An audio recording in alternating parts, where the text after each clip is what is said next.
긴 명절 잘 보내셨습니까? 예. 올 그 추석 명절은 어느 때보다 좀 길었던 것 같아요. 이제 마지막 연휴 또 주일을 맞이해서 이렇게 분주했던 우리 지난 추석 연휴의 삶을 정리할 수 있어 기쁘고, 또 일상으로 또 돌아가셔야 되는데 마음 잘 추스리셔서 일상생활 하시는데 어려움 없도록 주님의 평강이 함께 하시기를 여러분 축복드립니다. 예. 여러분 혹시 그 연좌죄라는 것을 혹시 알고 계시지요? 예. 우리나라 80년대 초반만 해도 실제 우리나라에 있었던 제도이기도 합니다. 어떤 그 특정한 그 사람의 범죄에 대해서 일가 친척이나 그 사람과 일정한 관계에 있는 사람이 연대 책임을 묻고 또 그렇게 형벌을 지는 제도였어요. 우리가 이 제도로 인해서 많은 불평과 어려움을 겪었던 많은 세대들을 사실 눈으로 직접 보았죠. 군사 정권 시절에 국가의 좀 아버지가 항의한다고 해서 간첩 혐의로 몰아넣고 그 자녀들이 고스란히 그 죄값을 담당해야만 했던 그 제도가 있었던 것을 알고 있습니다. 물론 한국 사회의 근현대 사회에만 있었던 것은 아니고요. 우리 조상 대대로 우리 조선시대나 그 이전에도 우리 족형 가운데 하나인 삼족 멸문지화라고 해서 혈원의 삼족을 멸하는 그런 형벌들이 있어 왔음을 우리 잘 알고 있습니다. 근데 사실은 이런 그 제도와 형벌은 그 후대 입장에서 보면 상당히 불공평한 것입니다. 그렇죠. 전혀 관계가 없는 후대 사람들이 이 제도로 인해서 억울함을 당하는 것은 사실 좋은 제도가 아니라서 폐지된 것이 마땅한 것이라 봅니다. 사실 오늘 왜 이런 얘기를 제가 드리냐면 유대 나라에도 이와 비슷한 연좌죄와 비슷한 속담 하나가 있습니다. 이게 어떤 속담이냐면 아버지가 신 포도를 먹었는데 아들의 이가 시다라는 그런 속담입니다. 보십시오. 신 포도를 먹은 사람은 아버지인데 이가 시린 건 누가 시리다고요? 신 포도를 먹었다는 것은 속담이지만 사실 그 의미는 아버지가 진 죄값을 누가 고스란히 받는다? 아들이 받는다라는 생각을 했던 것입니다. 그래서 그런 생각을 가지고 하나님의 행하신 그 일에 대해서 불공평하는 하나님의 백성들이 있었습니다. 우리가 이런 유대인들의 사고는 그 신약 시대에 와서도 예수님 앞에서 제자들이 묻는 질문을 보아서도 압니다. 예수님의 제자들이 예수님께 와 묻죠. 이 사람이 맹인인데 날 때부터 맹인된 사람인데 분명 확실한 것은 하나님이 죄로 인해서 이 사람을 심판한 것이 맞습니다. 그런데 누구의 죄 때문입니까? 이 사람의 죄 때문입니까? 그 다음 또 뭐라 묻죠? 아버지의 죄 때문입니까? 그러니까 죄가 연좌된다고 유대 당시 사람들도 그렇게 보편적으로 생각을 한 것입니다. 오늘 말씀이 이와 비슷합니다. 오늘 말씀이 하나님께서 유다 백성들이 속담 하나를 가지고 연좌죄와 비슷한 속담 하나를 가지고 하나님이 행하신 일이 불공평하다라고 하는 그 백성들을 꾸중하시는 내용입니다. 그래서 오늘은 저들을 꾸중하시는 그 내용 속에서 저들의 잘못들이 무엇인가, 저들의 불평이 무엇인가 하는 것과 하나님이 그들을 꾸중하시면서 그들에게 말씀하시고자 하시는 하나님의 본심. 그러니까 첫 번째는 저들의 꾸중을 받는 저들의 불만이 무엇인가와 두 번째는 꾸중하시는 그 핵심. 왜 저들을 저렇게 꾸중하시면서 하나님 뭘 원하시는가에 대한 그 답을 얻으면서 오늘 우리들에게 하나님이 허락하시는 그 교훈의 내용들을 조심스럽게 좀 묵상해 보려고 합니다. 자, 먼저 백성들의 불만이 무엇일까? 제가 속담 하나를 읽어드렸는데 여러분이 한번 직접 한번 읽어보죠. 18장 2절입니다. 자, 2절에 보면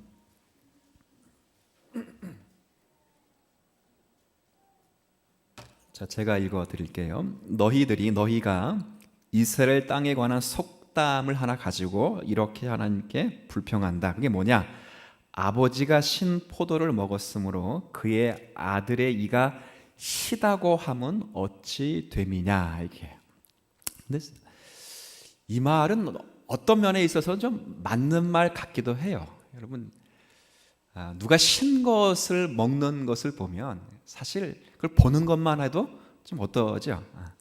가끔 오락 프로그램 보면 그 벌칙으로 그 이제 패널들이 나와서 벌칙을 받는데 뭘 질겅질겅 씹어 먹냐면 아무런 표정 짓지 않고 레몬을 그냥 통째로 질겅질겅 씹어 먹습니다. 저는 근데 뭐 보편 사람들이 다 마찬가지겠지만 신 거 별로 안 좋아하시죠?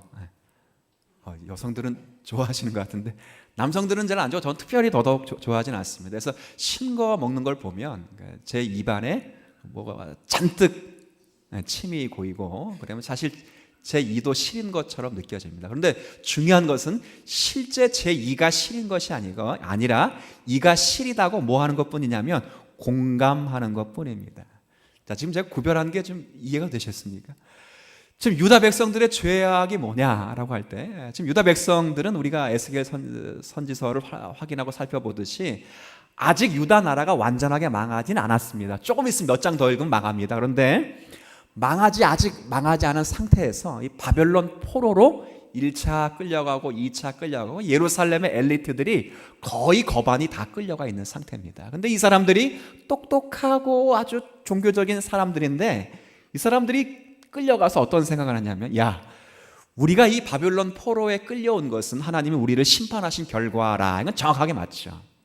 그렇게 생각을 한 겁니다.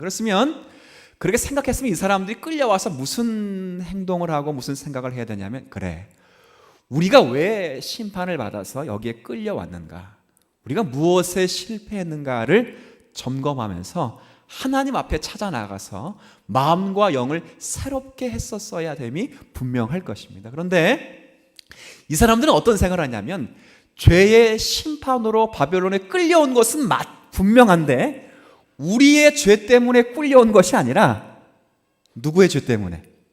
그렇죠. 신포도를 실제 먹은 사람은 누구라고요? 선조들의 죄를 지어놓고 선조들이 지은 죄값을 받는 건 누가 받는다? 우리가 받고 있다라고 생각을 한 겁니다. 그러니까 첫 번째, 이 바벨론으로 끌려온 것이 죄값이다, 하나님의 심판이라는 것은 맞아요, 틀려요? 맞죠. 그럼 뭘 했었어야 됩니까? 무릎을 꿇고 하나님의 70년이란 기간 동안 하나님 베푸신 징계 앞에서 회개하고 마음을 찢고 하나님 앞에 돌아가야 되죠. 근데 그 작업을 하지 않고 무엇을 탓하고 있냐면 속담 하나를 들어서 우리가 죄의 심판을 받은 것은 우리 때문이 아니라 누구 때문에? 조상 때문에, 선조 때문이라 그래. 우리나라도 비슷한 속담이 있죠. 잘 되면 누구 탓? 이건 잘 되면 제 탓, 자기 탓 아니에요. 안 되면 조상 탓. 혹시 거기 추석 때 그러고들 싸우신 분은 없죠? 묘자리가 잘못됐나? 이런 분들. 지금 유다 백성들의 실패가 뭔지 아시겠습니까? 하나님의 꾸중이 그겁니다. 너희들이 이 실패가 너희들의 포로 생활이 하나님의 심판이 분명하다. 근데 너희들이 생각하는 것처럼 선조들의 죄를 지은 그 죄값이 아니라 이야기를 하는 거예요. 그래서 이 사람들이 뭘 지금 놓치고 있냐면 단순히 그래서 하나님을 원망합니다, 하나님은 불공평하십니다 라고 불평하고 있는 그 불공평하다고 하는 그것을 책망하는 것이 아니라 저들이 저러고 있는 동안에 놓치고 있는 것, 뭘 놓치고 있어요? 삶을 놓치고 있다고요. 아무것도 하지 않아요. 아무것도. 왜? 자신들이 헤어나올 수 없어요. 왜? 이건 누구 때문에 당하는 심판이기 때문에. 그렇죠. 부모들의 죄 때문에 당하는 심판이기 때문에 자기들이 할 것이 없어요. 그래서 기껏 나온 책이 뭐야? 가게에 흐르는 저주를?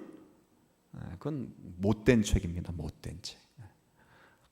지금 그러고도 앉아있다는 거예요. 하나님이 저들의 실패가 단순히 하나님의 행하신 일을 불공평하다라고 하는 그 말뿐이 아니라 그로 인해서 마땅히 신앙적인 현실에 있어서 책임을 간과하고 있는 저들의 죄악을 지금 하나님이 책망하고 계시는 것이다. 이렇게 이해를 하시면 됩니다. 그래서 오늘은 하나님이 여기에 대해서 그 속담 2절에 대해서 뭐라고 답을 하시느냐, 답을 먼저 한번 읽어보죠. 3절 4절입니다. 자, 3절 4절. 자, 한번 제가 읽어드릴게요. 주 여호와의 말씀이니라 내가 나의 삶을 두고 그러니까 하나님이 자신의 삶을 두고 맹세. 이건 필연적인 것이고 완전한 것이며 불변한 것이다, 이런 뜻입니다. 맹세하는데 너희가 이스라엘 가운데서 다시는 이와 같은 속담을 쓰지 못하게 될 것이다. 모든 인생이, 즉 모든 영혼이 다 내게 속한 것이라. 아버지의 영혼도 내게 속해 있고 그리고 너희들의 영혼도 내게 속해 있기 때문에 4절 마지막 함께 읽습니다. 시작. 범죄하는 그 영혼은 죽으리라. 답이 나왔어요. 이 말은 무슨 말이에요? 하나님 앞에 있는 모든 인간은 각자가 하나님 앞에 서 있는 것이지 부모와의 관계 때문에 내가 하나님과의 관계가 기계적으로 설정되는 법은 없다, 그 말을 하는 거예요. 지금 하나님 말씀하시는 것은 그겁니다. 그래, 아버지가 신포도를 먹었기 때문에 아들의 이가 시리게 느껴질 수는 있다, 그 말이에요. 그러니까 아버지의 죄값으로 인하여 너희가 고통을 당할 수는 있을지라도 그 죄값이 나는 없다라고 말할 수 있는 것이 아니라 너희들도 똑같이 부모 세대와 같은 선택과 결정 앞에 하나님 앞에 섰다, 그 말이에요. 그러니까 나는 아니라, 우리 이런 거 똑같잖아요. 애들 이렇게 떠들면 선생님 그러죠. 누가 떠들었어? 그러면 다 뭐라 그러죠? 나는 아니고 다 누구예요? 근데 어떤 애가 누가 떠들었어? 그러면 목사님 죄송합니다, 제가 떠들었습니다. 그럼 그게 애예요, 아니에요? 근데 그런 애들 보면 좀 불쌍해. 너무 일찍 철들었다라는 것 때문에 안타깝기도 한데 보통 아이들은 그렇지 않죠. 나는 안 떠들었는데 아니란 말이에요. 그리고 벌을 세우면 뭐라 그러냐면 나는 안 그랬고 얘가 먼저 그랬는데 나까지, 이러고 있다고요. 그래, 얘 때문에 같이 그 벌을 받을 수는 있다고 치더라도 너는 그 벌 받을 짓을 하지 않았다고 착각하고 있지 말아라, 그 말이에요. 모든 영혼이 각자가 하나님 앞에 선 것처럼 너희들의 부모가 그 죄값으로 하나님 앞에 섰듯이 너희도 마찬가지 너희들의 선택과 결정과 너희들의 그 일 행위로 인하여 하나님 앞에 서 있는 것에 불과하다, 그 말이죠. 자, 이 말이 일단 문맥적으로 일단 이해가 되십니까? 열심히 설명했는데 목사님만 이해되는 것 같고 여러분은 지금 전혀 이해가 안 되는데 그 목사님만 설명을 좀 더 하면, 우리 성도님들은 워낙 점잖으셔가지고 아마 제가 설명을 더 하면 어느 정도 이해가 될 것이라 생각이 듭니다. 여튼 문맥적으로는 어려운 부분은 아닙니다. 그래서 하나님이 이 부분에 대해서 4절의 답을 확실하게 하시기 위해서 이제 5절부터 마지막 절까지 에스겔을 통해서 사례를 드는 내용입니다. 그러니까 답은 이미 몇 절에 나왔어요? 4절. 범죄하는 그 영혼이 그 범죄로 인하여 뭐한다? 그러면 의를 행하는 그 영혼은 그 의를 행하는 그 영혼이 하나님 앞에서 반대로 하라면 산다. 각자가 책임을 지는, 각자가. 그래서 그거 4절의 말씀이 진리라는 것을 우리가 쉽게 알 수 있도록 에스겔을 통해 두 가지 사례를 드는 게 5절 이후부터 마지막 절까지입니다. 큰 두 가지 예가 뭐냐면, 성경 읽으면 시간 많이 가고 복잡하니까 성경보다 쉽게, 이제 말이 좀 안 맞는데 성경보다 쉽게 제가 설명을 드릴게요. 첫 번째 예는 5절부터 20절까지 예를 들고, 두 번째 예는 21절부터 마지막 절까지 예를 듭니다. 그러니까 5절부터 20절까지는 한 가정을 향한 예입니다. 여러분, 우리 지금 시대에는 한 가정 그러면 몇 대가 함께 사냐면 기껏해야 몇 대가 살죠? 2대가, 2대가 있어요. 근데 옛날 50년 전만 해도 한 가정 그러면 최소 몇 대가 살았습니까? 3대. 그래서 오늘도 3대의 한 가정을 두고 이야기를 합니다. 뭘 얘기하냐면 할아버지, 그 다음 아버지, 아들인 손자, 그 이야기를 하는 거예요. 그러니까 핵심적으로 뭘 물어보는가? 할아버지, 아버지, 아들에까지 죄가 연좌되는가? 아니면 의가 연좌되는가? 답은 뭐예요? 된다, 안 된다? 이게 좀 어려우니까 쉽게 합시다. 아버지가 신앙생활 잘한다고 자녀들이 아버지 때문에 천국 간다. 이건 확실하게. 그럼 제가 그건 얘기한 거예요, 지금. 아시겠어요? 아버지가 맨날 못된 짓 한다고 아들은 아예 천국 거리가 멀다. 아니죠. 그럼 그거 지금 그 얘기하는 거라고요. 그 답을 뭐라고 짓는지 보십시오. 19절 20절 요점만 제가 읽을게요. 요점 19절 20절에 그런데 너희는 이르기를 아들이 어찌 아버지의 죄를 담당하지 아니하겠느냐 하는도다. 그러니까 이건 너희들이 하는다는 얘기예요. 그러나 아들이 정의와 공의를 행하며 내 모든 율법을 지켜 행하였으면 그는 반드시 살려니와 범죄하는 그 영혼은 죽을지라. 아들은 아버지의 죄악을 담당하지 아니할 것이요 아버지는 아들의 죄악을 담당하지 아니하리니. 같이 읽습니다. 시작. 의인의 공의도 자기에게로 돌아가고 악인의 악도 자기에게로 돌아가리라. 무슨 말인지 알겠죠? 너희들이 바벨론 포로에 와서 그래 오래된 선조들에부터 죄부터 축적되어 온 죄의 심판이라 끌려온 것이 맞지만 너희들은 그 죄의 책임이 없다 말하지 말아라. 그 말이에요. 죄의 결과만을 너희들이 당하는 것이 아니라 그 죄의 결과를 결과시킨 그 죄의 원인과 책임도 누구에게도 있다. 너희에게도 있는 것이라. 그 책망을 하는 거예요. 그러니 정신을 차리고 회개하여 돌아와라. 이게 첫 번째 한 가정에 대한 이해예요. 두 번째는 한 가정이 아니라 한 개인의 예를 듭니다. 이게 21절부터 마지막 32절까지 내용인데 뭐냐면 제가 또 설명을 할게요. 성경 보면 그러니까 우리 성도님들은 성경 보는 훈련이 잘 돼 있어가지고 말만 하면 성경을 봐요. 이건 뭐 둘 중에 하나예요. 성경을 보고 싶어 본다든지 아니면 절 보기 싫어가지고 성경 둘 중에 하나인데 자꾸 후자 같은 생각이 들어가지고 참 섭섭하긴 합니다만 자 일단 절 보세요. 두 번째는 한 개인인데 이게 뭐냐면 줄곧 죄를 지다가 지금 의를 행하면 하나님 앞에 아무 소용이 있습니까 없습니까? 여기서는 이제 답을 못 하시네. 여기서 자, 한 가정은 답이 끝났어요. 자, 줄곧 죄만 지다가 지금 내가 돌아와서 하나님 앞에 회개하고 돌아오면 하나님이 은혜를 베풀어 주신다 안 하신다? 이렇게 말하니까 또 아멘을 하시네요. 쉽게 풀었어야 되는구나.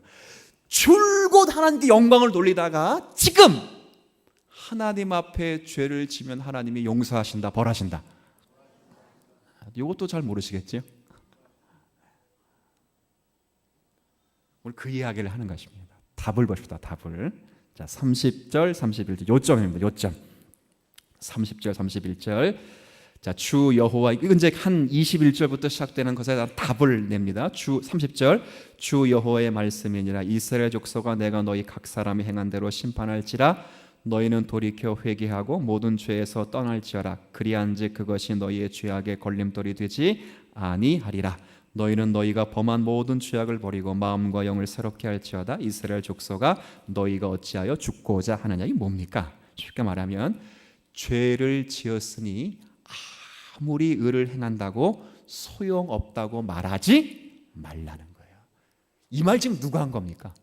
바벨론 포로에 끌려가서 선조들의 탓을 하고 있는 이 사람들이 하는 말이 이거예요.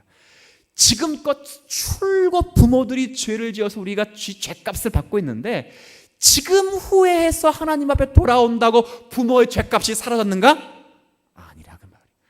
지속적으로 그 죄값을 받아야 되는 것 아니라고 말할 때 그런 생각하지 말아라. 아무리 줄곧 죄를 지며 살았을지라도 지금 하나님 앞에 돌아가기만 하면 그 선주의 죄값이 아무리 무거울지라도 하나님이 은혜와 긍휼로 너희를 용서하셔서 마음과 영을 새롭게 하실 것이다. 아멘. 이거 이야기를 하는 거예요. 이야기를. 이거 되십니까? 지금 이 백성들이 하나님을 불평하는 것을 주님이 책망하시는 것이 아니라 불평하면서 저들이 무엇을 놓치고 있는가? 주신 기회를 선용하지 못하는 것을 놓치고 있다는 말이에요. 뭐를 가지고 죄값과 의의 값을 저울로 저울질하면서 하나님 앞에서 하나님의 행하신 일을 불공평하다고 해서 현재의 시간과 지금 마땅히 들어야 될 신앙적인 책임을 간과하고 있을 때 하나님을 그렇게 깊이 개입하셔서 에스겔을 통해 그들을 책망하시는 내용을 오늘 여러분이 저와 함께 읽었어요. 그러니까 답을 하나님이 뭐라고 내시느냐. 마지막 결론 32절 한번 같이 읽습니다. 시작. 주 여호와의 말씀이니라 죽을 자가 죽는 것도 내가 기뻐하지 아니하노니 너희는 스스로 돌이키고 살지니라. 보세요. 죽을 자, 원래 죽기로 작정된 자가 죽는 것도 하나님 기뻐하지? 그러면 너희들은 살자로 작정되어 있는데 너희들이 죽게 돌아오면 내가 얼마나, 그 다음 얼마나 기뻐하겠느냐 그 말이에요. 야, 이 바보들아, 죽기로 작정된 자가 죽는 것도 난 마음이 살아 죽겠다. 그러나 너희 살자로 작정된 자들이 아니냐, 언약 백성들이 아니냐, 하나님의 징계를 따라 바벨론 포로 생활하는 거 아니야. 멸망을 방한 것이 아니다. 기회를 주는 것이다. 그러니 너희들이 회개하고 돌아오면 내가 얼마나 뭐 한다고요? 그렇지요. 둘째 아들이, 집 나간 탕자의 비유, 둘째 아들이 돌아와서 일을 잘하니까 아버지가 금가락지 끼워줬습니까? 아니면 돌아왔기 때문에 끼워준 겁니까? 뭘 말씀하시는지를 아시겠습니까? 하나님이 돌아오기를 원하는 것입니다. 돌아오기를. 스스로 돌이켜 그렇게 살기를 원한다. 이게 마지막 하나님이 자기 백성을 향하여 원하시는 뜻이죠. 얼마나 답답하겠어요. 정신을 못 차리고 죄만 지으니까 하나님이 쳤다고요. 치면 벌 받는 동안 정신을 차리는데 벌 받는 동안 농담 따먹기라고. 하나님, 우리 애들과 똑같아요. 애들 교육시키기 위해서 잘 못해가지고 몇 번 경고하다가 아주 신경이 나가지고 꾸중한 다음에 손 들고 있으라 했더니 뭐라 그러면 쟤네들이 회의하면서 아버지는 나쁜 놈이래요. 그 벌 받고 손 들고 있는 동안 뭐 하고 있어야 돼? 우리가 왜 꾸중을 드러내는가? 난 누나인데, 난 동생인데 왜 권위에 순복하지 못하고, 뭐 이런 생각까지는 애들이 안 하겠지만 왜 나는 이랬을까? 이렇게 꾸중을 받고 이렇게 생각해야 되는데 별것 아닌 것 같고 괜히 지 승질난다고 말이야. 이러고 있으면 안 된다 그 말이에요. 꼭 우리 애들이 그렇다는 것이 아니고 제가 어릴 때 보니까 저도 그랬다 그 말이죠. 추석에 가니까 다 뽀록 나더라고요. 다 그러고 앉아 있었어요. 다 우리가. 지금 백성들이 이러고 앉아있다 그 말이에요. 너희가 기회를 준 거다. 돌아오도록 기회를 준 그 기회를 잘 선영해서 돌아오기를 원해야지, 거기 갔다고 이 아버지를 원망하고 하나님을 원망한들 되겠느냐 그 말이에요. 되겠느냐. 난 너희를 보낼 때 난 눈물을 흘렸다. 눈물을. 너희들이 돌아오기만을 기뻐해서 눈물을 가슴을 치고 있는데 죽을 자들이 죽는 것도 기뻐하지 않는데 살 자가 거기 갔으니 내가 얼마나 가슴이 아프겠느냐. 그러면 돌아와야지. 돌아오도록 불렀는데, 보냈는데 안 돌아오면 내 마음이 오죽하겠느냐. 이 하나님의 마음이 읽혀지십니까 이제? 오늘 이야기를 하는 거예요. 이야기를. 저는 이 말씀을 여러분에게 좀 드리고 싶어서 이제 좀 우리도 결론은 겁니다. 결론은 하나님 앞에 즉각적으로 돌아가실 수 있는 여러분 되시길 바랍니다. 여러분 가운데 이런 분이 있을 수 있어요. 목사님, 저는 예수 믿고 하나님 믿고 있는데 이런 말 뭔 필요했는가? 근데 잘 보세요. 이 말씀을 듣고 있는 사람이 하나님 믿는 사람입니까? 안 믿는 사람입니까? 잘 믿는 사람이에요. 우리보다 더 열심히 있습니다. 그런데 저들의 생각이 뭐예요? 과거의 영광이든 과거의 수치에 붙잡혀 있어서 현재 신앙적인 책임을 감당하지 못하는 거예요. 오늘 우리 똑같습니다. 우리가 사는 삶에서 혹시 여러분 개인의 과거와 교회의 과거의 영광에 휩싸여서 오늘 신앙적인 책임을 감당하지 못하면 속히 돌아오실 수 있는 여러분 되시길 바랍니다. 옛날에 내 기도 몇 시간 했고 옛날에 내 교회 기둥을 서, 이게 뭔 관계예요? 지금 그런 말 하는 이유는 뭐 이런 하는 이유는 뭐예요? 지금은 그렇게 하지? 수치죠. 체력이 다해서 못하는 건 어쩔 수 없습니다. 문제는 그걸 핑계 삼아서 지금도 하나님 앞에서 정당한 신앙인이라고 착각하면서 하나님 앞에 고개를 삐쭉삐쭉 세우지 말라 그 말이에요. 이게 무슨 말인지 아시겠어요?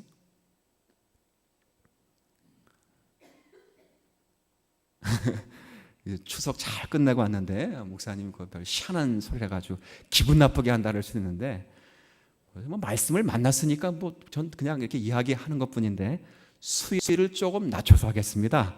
낮춰서 하는 이유는 여러분이 저를 지금 보는 표정이 제가 추석에 아버지한테 혼나고 왔나? 뭐 그런 표정에서 이제 수위를 좀 낮추어서 괜히 했다가는 여러분들이 아직 오후 예배까지 안 나올 것 같아가지고 제가 수위를 좀 낮춰서 하겠습니다. 이거 안 되겠네.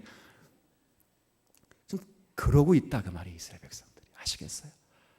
자신의 개인적인 영광이든 부끄러운 수치든 간에 하나님 앞에서 그 수치와 영광에 가려서 현실적인 책임을 내가 감당하지 못하는 것, 이게 지금 백성들의 죄악이에요. 근데 주님은 그걸 원하지 않습니다. 네가 과거에 어떻든 간에, 과거의 영광을 누렸든 과거의 수치심이 가득했다든 간에 지금 하나님 앞에 돌아오면, 지금 하나님 앞에 서면 하나님이 마음과 영을 새롭게 하셔서 지금의 그 믿음으로 너희들을 상대하실 것이다. 주님이 그렇게 말씀을 하시는 거예요. 우리가 일단 죄를 지으면 사실 감정적으로 하나님과 멀어집니다. 무엇으로 멀어진다고요? 실제는 아닌데 우리의 감성이 멀어집니다. 그러면 먼저 드는 마음이 하나님 앞에 미안한 마음이 듭니다. 미안한 마음이 들면 어떤 현상이 나타나냐면 하나님 앞에 즉각 못 돌아가고 하나님 주변을 빙빙 돕니다. 사람과 똑같아, 애들과 똑같다고요. 이게 유치한 짓을 우리가 지금 하고요. 제가 하고 있고 아마도 저와 여러분이 같이 하고 있는 것으로 제가 착각하고 있습니다. 착각이길 바랄 텐데 그렇게 하고 있을 거라고. 다 빙빙 돌아요. 그러다가 점점 마음이 무너지면 어떤 생각을 하냐면 에휴, 나중에 죄를 다 청산한 다음에 마음이 깨끗해지고 떳떳해지면 하나님께 나오겠다라고 안 나와요. 그리고 묻죠. 제가 저기 성도님 이제 교회 나오세요. 그 사모님이 얼마나 기도 열심히 하시는 뭐라 그러냐면 목사님 담배 끊고 나가겠습니다. 제가 술 다 끊고 나가겠습니다. 제가 그 사람한테는 안 묻지만 제가 그렇게 얘기하고 싶어요. 그렇게 말하는 사람은 평생 가도 나온다 못 나온다? 못 나와요. 지금 나오는 겁니다. 지금. 아무리 우리가 하나님 앞에서 범죄하고 하나님 앞에서 죄악으로 인해 심판의 자리에 있을지라도 하나님은 우리의 영혼이 즉각 돌아오시기를 원하시며 그 돌아오는 그 영혼들에게 하나님의 크신 은혜를 베풀어 주시기를 원하신다는 거예요. 이거 본문의 말씀. 우리가 감정적으로 하나님 앞에 가기를 싫어하고 기도해도 응답이 없을 것처럼 보이고 하나님의 은혜가 절대 오지 않을 것처럼 보일지라도 중요한 것은 내 생각이 아니라 무조건 하나님 앞에 오면 하나님의 은혜와 자비를 베푸시겠다는 거예요. 오늘 이 말씀을 하셔요.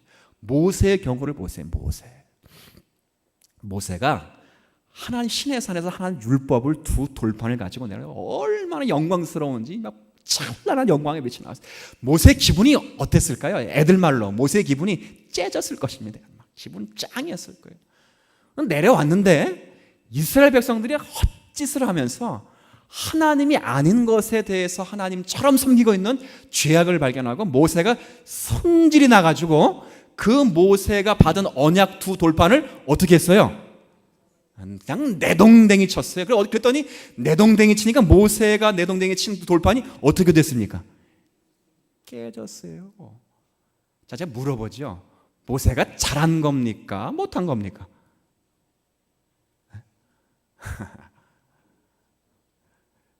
그렇죠? 아유, 한 번만 참으면 되는데, 그죠? 3번 참으면 무엇까지 면할 수 있다고요? 한 번만 참으면 되는데 이랬을 거예요. 분명 하나님이 그거 내려치라고 말하지 않았습니다. 그건 못한 것입니다. 한 번만 참았으면 내려치지 않았을 것입니다. 근데 여하튼 우여곡절 끝에 하나님이 다시 기회를 주시기 위해서 모세에게 돌판을 깎아서 산으로 올라오라 했어요. 자, 제가 묻습니다. 퀴즈. 모세의 마음이 어땠을까요? 이제 나 죽었다. 깨라는 말도 안 하는데 지 승질 못 참아가지고 깼다 그 말이에요. 근데 주님이 다시 갖고 와 하니까 바짝 걸어서 이제 나 죽었구나 하고 올라갔는데 하나님 뭐라 말씀하십니까? 나는 여호와라, 나는 여호와라. 자비롭고 은혜롭고 노하기를 더디하시며 인자와 진실이 풍성하신 여호와 하나님이시다. 그렇게 말씀하세요. 이게 우리가 믿는 하나님이시라는 거예요. 그래, 너희들의 부모의 죄값이 아니라고는 부인할 수 없다. 그러나 그렇게 바벨론 포로에 끌려온 것은 너희들의 부모의 죄값과 더불어 너희들의 선택과 결정에 의해서 끌려온 것이다. 지금이라도 늦지 않았다. 나는 벌 주기 위해서 너희를 심판한 것이 아니라 돌아오도록 하기 위하여 너희들에게 벌을 준 것뿐이니라. 돌아와라. 돌아오면 너희 마음을 붙들 것이고 마음과 영을 새롭게 할 것이며 내가 너희들의 친히 성소가 되어주셔서 너를 통하 역사할 것이고 하나님의 나라를 세워 가실 것이다. 그 말이에요. 이게 오늘 우리가 누려야 될 신앙의 중요한 하나님의 말씀입니다. 우리는 가끔 생각할 때 목사님, 전 그 신앙생활 잘하는 것처럼 보이는데요 라고 생각할 때가 있습니다. 그러니까 뭘 기준으로 그러냐면 종교적인 요식 행위들 때문에 그렇습니다. 근데 신앙의 문제는 우리가 에스겔 선지자만 찾아보더라도 확인됐듯이 신앙의 종교적인 요식 행위가 신앙의 전부가 아닙니다. 요식 행위를 넘고 일어서야 됩니다. 여러분은 마음을 들이셔야 됩니다. 오늘 이 예배에 정말 성령과 진리를 따라 예배 드리기를 소원하시면서 이 자리에 우리가 앉아 있는지, 아니면 정말 여러분의 마음이 기도하는 것이 내 생명의 기쁨이 되고 기도하면 하나님이 응답하신다는 약속의 말씀이 확실하고 기도하는 시간이 정말 소중한지 한번 스스로 물어보시고, 우리가 신앙에 된 성도의 책임이 우리 삶에서 하나님의 성품으로 증거되고 있는 것이 얼마나 자랑스러운 일이며 우리가 갖는 가치의 중요한 핵심인가를 확인하지 않는 상태에서는 우리는 아무리 해도 하나님 앞에 돌아오는 것이 아닙니다. 전 여러분들이, 저를 포함해서 여러분들이 매 순간 하나님의 실존하심을 느끼며 사는 성도들이 되었으면 좋겠습니다. 옛날 신앙의 선배들이 자주 한 말 가운데 여러분 다 아시는 말일 거예요. 하나님 앞에서라는 말을 자주 했습니다. 왜 이런 말씀을 했을까요? 하나님 앞에 서서 하나님의 사람으로 오늘 현실을 책임지겠다는 그 전투적이고 신앙적인 책임을 표현한 말이기도 하지만 사실은 하나님 앞에 선다고 하는 것은 어느 누구도 설 수 없기에 오늘도 은혜를 따라 삽니다라고 하는 신앙의 고백이라 그 말이에요. 오늘 우리에게 필요한 것이 그겁니다. 여러분이 한 주간 살아갈 때 하나님은 여러분의 인생 깊숙이 개입하실 때 때론 여러분의 죄악까지도 징계의 수단으로 사용하셔서 여러분을 책망하시기를 기뻐하세요. 그럴 때마다 사인이 있을 때마다 돌아오시고 내 영혼을 주님께 살려달라고 의탁하실 때 하나님이 여러분의 영혼을 통하여 하나님의 놀라우신 그릇으로 빚어갔을 것을 기대하며 오늘의 말씀을 받아 누리시는 우리 모두가 되시기를 주님의 이름으로 부탁을 드리겠습니다. 하나님, 돌아와야 되는 현실적인 책임이 그들에게 남아 있습니다. 아무리 신적 지식을 풍만히 알고 있고 아무리 하나님과 함께 종교의식을 누리고 한다 할지라도 이 모든 결과들이 우리가 당면한 우리의 책임들이 우리 안에 있음을 직관하지 않고 하나님 앞에 돌아갈 수는 없을 것입니다. 하나님께 불공평하시다고 그렇게 불평한 과거의 모든 불평을 용서해 주옵시고 특별히 인생 살면서 때로 연약하여 세상에 마음 뺏겨 혹 죄를 범하게 될지라도 속히 회개만이 살 길인 줄 알고 회개에 힘쓰며 주님 앞에 나오는 성도들이 되게 하여 주옵소서. 물론 회개는 하나님의 은혜가 있어야 합니다. 그러나 오늘 본문에는 돌아오는 자들에게 회개의 은혜를 주시겠다 말씀해 주셨사오니 하나님의 은혜와 더불어 신앙된 현실적인 책임, 오늘의 책임을 성도의 감사의 직분으로 누리는 우리 모두가 되게 하여 주옵소서. 예수님의 이름으로 기도 올리옵나이다.